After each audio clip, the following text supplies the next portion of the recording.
নমস্কাৰ বন্ধুসকল, মই হাতীমা আজি আকৌ পুনৰ আপোনালোকৰ মাজলৈ উপস্থিত হ'লোহি।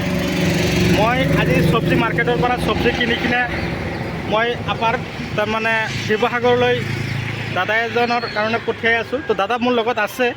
তো দাদা নমস্কাৰ। তো শিৱসাগৰৰ পৰা আপুনি যে আহিছে, মই যে আপোনাক এই চব্জিখিনি কিনি দিলোঁ, আপুনি সন্তুষ্ট নে? সম্পূৰ্ণ সন্তুষ্ট আৰু আহক শিৱসাগৰৰ পৰা দাদাৰ লগত যোগাযোগ কৰক। বহুত ভাল মানুহ, মানে আপোনাক সম্পূৰ্ণ সহায় কৰিব। ইয়াত আহিলে একো চিন্তা নাই। আচ্ছা, চব্জি যে মই কিনি দিলোঁ, ইয়াত কোনো দালালে পাইছিলোঁ? নাই নাই নাই নাই নাই দালালে পাব দিছিলোঁ নে? নাই নাই, আপুনি সম্পূৰ্ণ সহায় কৰিছে দাদাই। হয়, কেৱল বচাই ৰাখিছে, সম্পূৰ্ণ সহায় কৰিছোঁ। আৰু তাৰমানে কি হ'ল, আপাৰৰ পৰা যদি আৰু কোনোবাই আহে, আপোনালোকৰ যদি কিবা হেল্প লাগে, মোৰ যদি সহায় লাগে, আপোনালোকে আহিব। কাৰোবাৰ ঘৰত বিয়া লাগিছে বা বিয়া পাতিব সময় হৈছে, কিবা চব্জি লগা হৈছে, আপোনালোকে মোক যোগাযোগ কৰিব। মই আপোনালোকৰ একুৰেট দামত চব্জিখিনি কিনি পঠিয়াই দিম। যদি কাৰোবাৰ বিয়া, তেনেকুৱা দুখীয়া মানুহৰ বিয়া লাগিছে, মোৰ নিজৰ টকা দি হ'লেও চব্জিখিনি মই দিবৰ কাৰণে প্ৰস্তুতি ল'ম। তাৰ কাৰণ মই এটাই বুজি পাওঁ, মই আপাৰৰ কাৰণে মই নিজে কি ক'ম, আৰু আপুনি যিমান হেল্প লাগে মই কৰি দিম। ভাল লাগিল, আপুনি হয়, সহায় কৰিছে।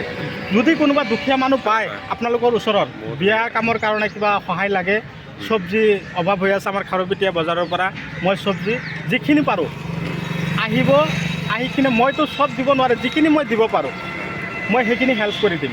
আৰু আপুনিতো লৈ বিকিব, তো আপোনাক যিখিনি টকা দি মই কিনি দিছোঁ চাব, তাতকৈ কমত ডাবল লাভ হ'ব আপোনাৰ। বুজি পালেনে? আপুনিতো লগত থাকি কিনে মোৰ পৰা মই কিনি দিলোঁ, আপুনি মোৰ লগতে আছিলে। তো এক গাড়ী চব্জি ইয়াত মই দাদাৰ কাৰণে কিনো। দাদা আপোনাৰ নামটো জনাব। মোৰ নামটো লক্ষ্যজিৎ শইকীয়া। আচ্ছা, মোৰ ঘৰ শিৱসাগৰ। শিৱসাগৰ কোন ঠাই? শিৱসাগৰ গেলেকী বুলি কয়।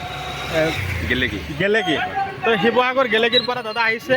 তো দাদাৰ কাৰণে মই চব্জিখিনি কিনি দিলোঁ। দাদাৰ লগত ফাৰ্ষ্ট টাইম মোৰ এটাই ভাল লাগিছে, দাদাৰ লগত যে মই লগ পালোঁ। একদম মৰ্ণিঙত আহি কিনে চাওক, গোটেই ৰাতি গাড়ীত আহিছে, চকু ৰঙা হৈ গৈছে, তথাপি দাদা মোক লগ কৰি কিনে চব্জিখিনি ল'বৰ কাৰণে আহিছে। মই ধন্যবাদ দিলোঁ দাদাক। তাৰমানে চব্জি তাৰমানে কি হয়, আজিকালি আমাৰ চব্জি বজাৰৰ মাজতো নানান ধৰণৰ দালাল থাকে। ধৰক 5 টকাত কিনিব, 7 টকা লগাই দিয়ে, 7 টকাত কিনিব 15 টকা 10 টকা এনেকৈ দাম ধৰাই আপাৰলৈ পঠিয়াই দিয়ে। তেনেকুৱা আমি যাতে খেলি মেলিত নপৰোঁ, তেনেকুৱা দালালৰ ভাগিত যাতে আমি নহওঁ, আমাৰ নিজৰ চব্জি যাতে আমি নিজে কিনি লৈ যাব পাৰোঁ। সেইকাৰণে মই আপোনালোকক এইটো হেল্পৰ কাৰণে মই আপোনালোকৰ লগত আছোঁ।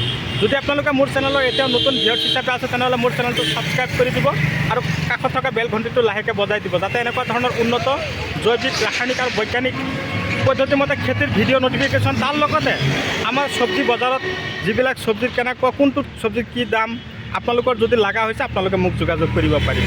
তো আজিলৈ এৰিছোঁ, পৰৱৰ্তী ভিডিঅ'ত লগ পাম। ধন্যবাদ।